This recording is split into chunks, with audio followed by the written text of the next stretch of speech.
Des moteurs sollicités sur ce circuit très rapide, quelques minutes de répit où les mécanos peuvent plonger dans le moteur.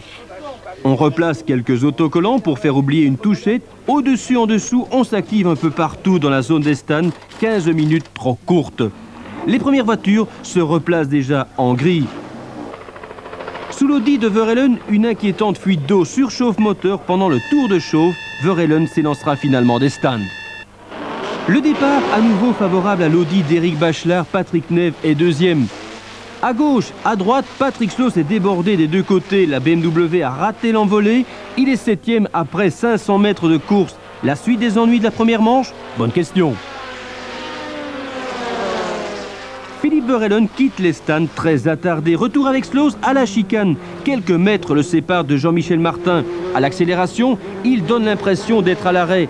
Un geste de dépit. De nouveau, ses fichus ratés moteurs. De Dayne passe et Sloos n'offre aucune résistance.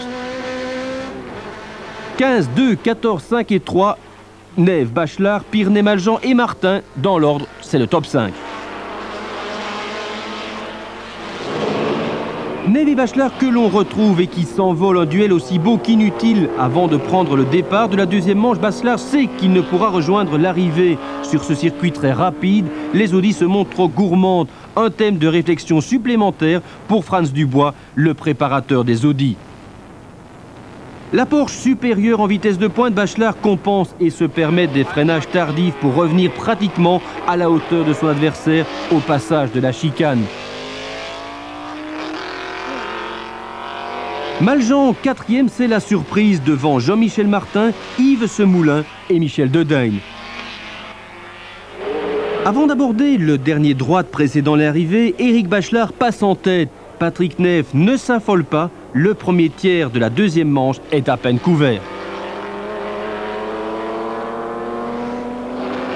D'autant qu'il profite de la longue ligne droite suivante pour récupérer son bien. Un coup pour rien, mais sympathique pour la manœuvre de dépassement. Attention, la meute se pointe. Pirnet, Maljean, De Dayne, Semoulin et Martin. L'enjeu à ce moment de la course, une troisième place sur le podium. La M3 de Sloos tourne à nouveau à plein régime. Son retour sur la bande des 5 est annoncé. On les avait presque oubliés, les hommes de tête toujours dans l'ordre et avec une année-lumière d'avance, le duo Neve-Bachelard.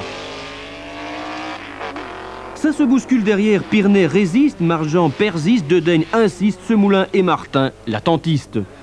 Quelques secondes plus tard, position inchangée, oui, et bien non. De Dayne en vieux filou fait l'intérieur à Maljean, c'est toujours ça de gagner.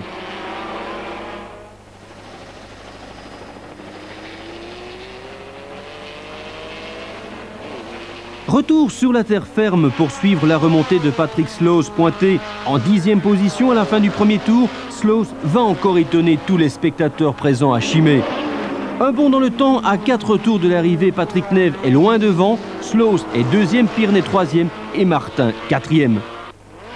À la chicane, Sloos, Pirnet puis Martin qui se montre de plus en plus pressant. Au freinage, Martin prend le meilleur, mais la vitesse de pointe de la Porsche fait à nouveau progressivement et provisoirement la différence. Sloos file vers le premier accessite. Les 4 garçons dans le vent, Neve, Sloos, Pirnet et Martin, une Porsche, une M3, une autre Porsche, une autre M3. Mais pour la victoire, aucun doute, Patrick Neve termine épuisé, mais gagne cette deuxième manche. Le dernier freinage, Sloos observe tout dans son rétroviseur, un freinage millimétré. Martin passe et termine 3e, il concède un minimum de points à Sloos. Pirnet rate le podium pour 6 dixièmes de seconde, dure réalité du sport. Patrick Neve, bonjour. Superbe. Oui, je suis fatigué, oui, vous pouvez le dire. Surpris par cette première place? Oui, disons, non, parce que voyant Thierry, disons, qui a gagné la première course, j'avais beaucoup d'espoir à gagner la seconde, mais enfin, comme il y a très longtemps que j'ai pu rouler, Chimay n'est pas un circuit évident à piloter proprement. Enfin bon, quand j'ai vu après les 3-4 tours que j'avais bien le circuit en main contre, je sais pas si c'était Bachelard ou Verheulen, mais enfin bon, quand je l'ai pu le larguer un petit peu, j'étais plus à l'aise. Sloos, Martin, Martin Sloos, ce sont les deux candidats encore au titre après Chimay.